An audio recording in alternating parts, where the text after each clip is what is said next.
राज्यसभा के 3 राज्यों में 15 सीटों पर वोटिंग समाप्त हो चुकी है और इस राज्यसभा चुनाव में क्रॉस वोटिंग देखने को मिली।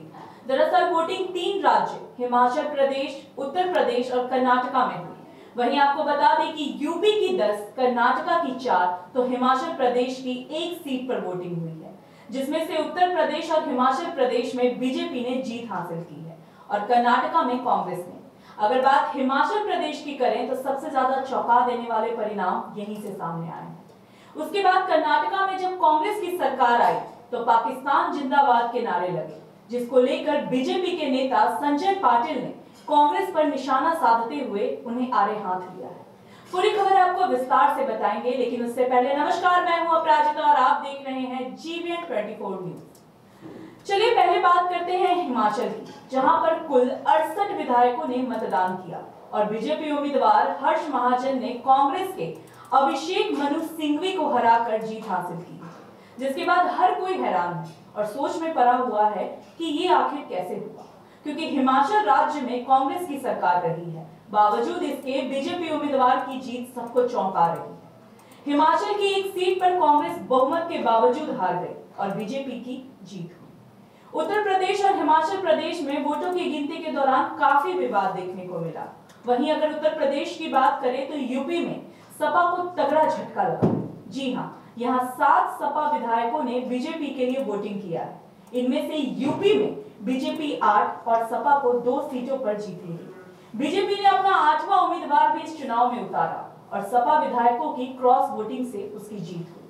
अब बात करते हैं कर्नाटका राज्य की, जहां भारतीय जनता पार्टी के एक और कांग्रेस के 3 उम्मीदवारों की जीत हुई है। कर्नाटका में बीजेपी विधायक ST सोमशेखर ने क्रॉस वोटिंग की है और भारतीय जनता पार्टी ने इस बात की पुष्टि की है।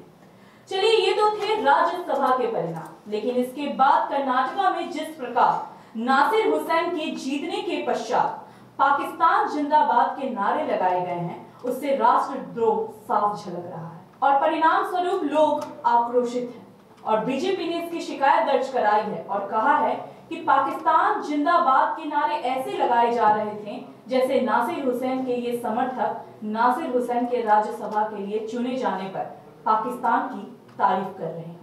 इस पूरे विवाद पर बीजेपी नेता संजय पाटिल ने भी बयान जारी किया है, जिसमें उन्होंने इस पूरे वारदात की निंदा करते हुए कांग्रेस को देशद्रोही बताया है। इस भारत देश ने कांग्रेस का असली चेहरा बहुत बार देखा है। कांग्रेस की नीति और नीति हमेशा देश के खिलाफ रही है और उसी का नतीजा है कि आज कांग्रेस ढूंढो तो मिलेगा कि नहीं, ऐसे हालत भारत देश में हुई है। लेकिन इनको ये अपनी बुरी आदतों से बाज नहीं आते। कल कर्नाटक की विधानसभा में राज्यसभा का चुनाव होता है। राज्यसभा चुनाव में कांग्रेस का प्रत्याशी नासिर हुसैन चुनकर आता है और उसके बाद विधानसभा में नारे लगते हैं कि पाकिस्तान जिंदाबाद। मुझे मल्लिकार्जुन खड़गे से पूछना है, हमेशा मुंह खुला रहता है नरेंद्र मोदी जी की तरफ उंगली उठाते समय, आपको बिल्कुल शर्म नहीं आती? एक देशभक्त सच्चा प्रधानमंत्री देश की तरक्की के लिए काम कर रहा है, उसके ऊपर हमेशा उंगली उठाते हो। बीजेपी और ऊपर हमेशा उंगली उठाते हो कि देश को आपने क्या दिया है। देश को आजादी तो कांग्रेस ने दी है। देश को आजादी नहीं बल्कि देश के टुकड़े टुकड़े करने का काम कांग्रेस ने किया है। हिंदू और मुसलमान के बीच बड़ी दरार पैदा करने का काम कांग्रेस ने किया है। उस कांग्रेस का नतीजा यह है कि देश में आज भी हिंदू मुसलमान के नाम पर दंगे और फसाद हम देख रहे हैं। मुझे पूछना है खड़गे जी से, अभी आपने एक शब्द भी कहने की मतलब थोड़ी सी भी आपको शर्म नहीं, एक शब्द भी आपके मुंह से नहीं निकलता, आप क्यों चुप बैठे हो? आपका प्रत्याशी पाकिस्तान जिंदाबाद के नारे में जल्लोश मनाता है, जल्लोश करता है, आपको शर्म नहीं आती? मैं महामहिम राज्यपाल जी से, कर्नाटक के राज्यपाल जी से अनुरोध करना चाहूंगा कि कर्नाटक में राष्ट्रपति राजवट लगनी चाहिए। इस सरकार को बर्खास्त करना चाहिए। ये सरकार देशद्रोही है, देश विरोधी है। इतना ही नहीं, नासिर हुसैन और उनके सहयोगियों को अरेस्ट करके उनको जेल की हवा खिलानी चाहिए।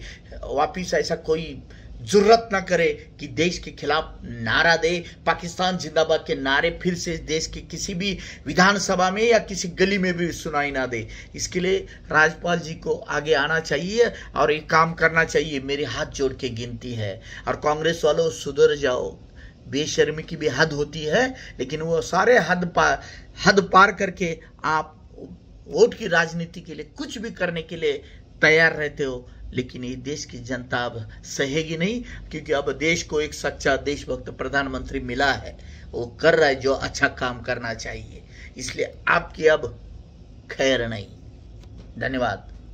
तो अभी के लिए बस इतना ही। ऐसे ही तमाम जानकारी के लिए बने रहे हमारे साथ और देखते रहे GVN 24 न्यूज।